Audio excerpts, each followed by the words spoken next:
Assalamualaikum warahmatullahi wabarakatuh. Perkenalkan, nama saya Indira Dwintan Putri dengan NIM belakang 013.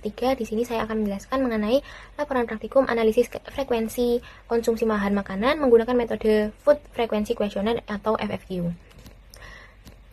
Di sini mulai dari latar belakang, Food Frequency Questionnaire atau FFQ ini merupakan salah satu metode penilaian konsumsi makan dengan menuliskan frekuensi dan juga pola makan dalam jangka panjang. FFQ sendiri ini merupakan metode yang murah, mudah, dan juga efektif untuk populasi yang luas. Lalu berikut adalah data di responden dengan nama responden yaitu AC dan memiliki usia 20 tahun. Di sini menampilkan sebanyak 13 jenis komponen atau kelompok makanan yang disajikan kepada responden, yang dimana hasil dari responden AC menjawab bahwa secara total frekuensi konsumsi pada responden AC memiliki konsumsi yang jarang sebanyak 74,3%. Sedangkan responden AC dari food list yang ada sering mengonsumsi sebanyak 25,7% dan responden AC mengonsumsi sebanyak 1-2 kali seminggu. Nah, di sini makanan yang paling sering dikonsumsi oleh responden AC itu kelompok bahan pangan, saus, dressing, dan perasa bubuk dengan jumlah total yaitu 60. Lalu responden AC mengonsumsi kelompok bahan pangan bakery sebanyak 50. Lalu makanan ringan dengan skor konsumsi 40. Lalu responden AC jarang mengonsumsi susu dan minuman susu bubuk dan juga serealia, begitu juga dengan komponen lainnya.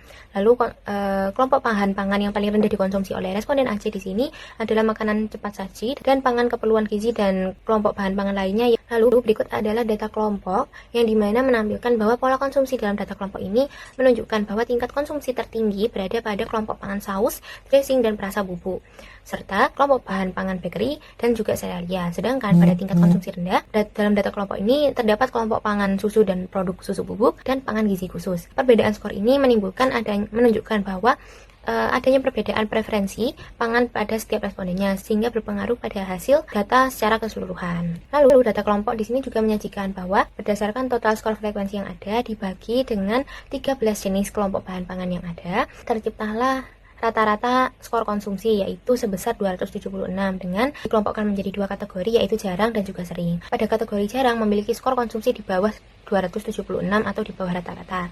Dan pada data kelompok sendiri terdapat kelompok bahan pangan lainnya, produk pangan gizi khusus. Lalu pada susu dan produk susu bubuk memiliki skor konsumsi sebesar 35, lalu disusul dengan produk ikan yang hanya dikonsumsi yang memiliki skor konsumsi hanya 100.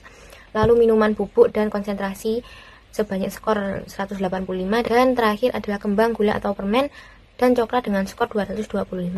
Sedangkan pada kategori sering terdapat yaitu lebih dari 276 atau di atas rata-rata dengan kelompok bahan pangan daging dan daging unggas sebesar skor 295, lalu minuman, makanan ringan siap santap, serealia, lalu susu dan minuman susu, produk bakery dan juga saus, dressing, dan perasa bubuk yang memiliki skor konsumsi tertinggi dari keseluruhan. Lalu di sini menunjukkan data FFQ berdasarkan jumlah responden.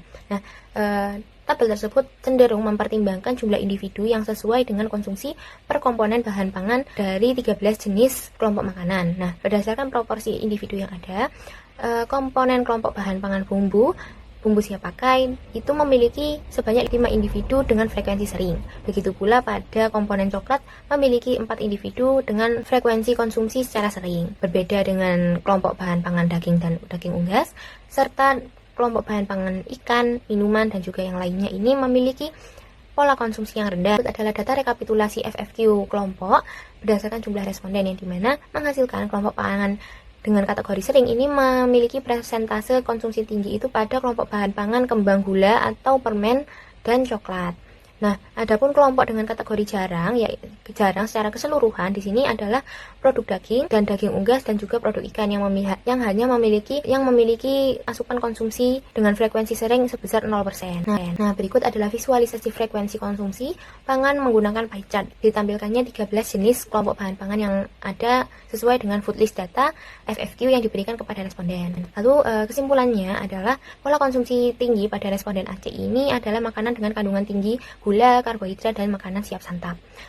Begitu juga dengan konsumsi kelompok yang cenderung lebih tinggi pada kandungan protein susu, lalu pada makanan dengan kandungan gula, karbohidrat, lemak, dan juga natrium. Hal ini pola konsumsi responden AC dan juga pola konsumsi secara kelompok ini sebanding dengan pola konsumsi yang ada. Lalu maka dari itu secara keseluruhan komponen bahan makan daripada kuesioner FFQ ini masih terbilang belum representatif dengan kebiasaan makan dari 17 responden. Hal ini dikarenakan masih banyaknya kelompok bahan pangan yang termasuk dalam kategori jarang dikonsumsi. Oleh saran yang dapat diberikan adalah menyesuaikan data food list disesuaikan dengan survei pasar, sehingga menghasilkan analisis data yang lebih representatif dengan kebiasaan pola makan pada 17 responden tersebut.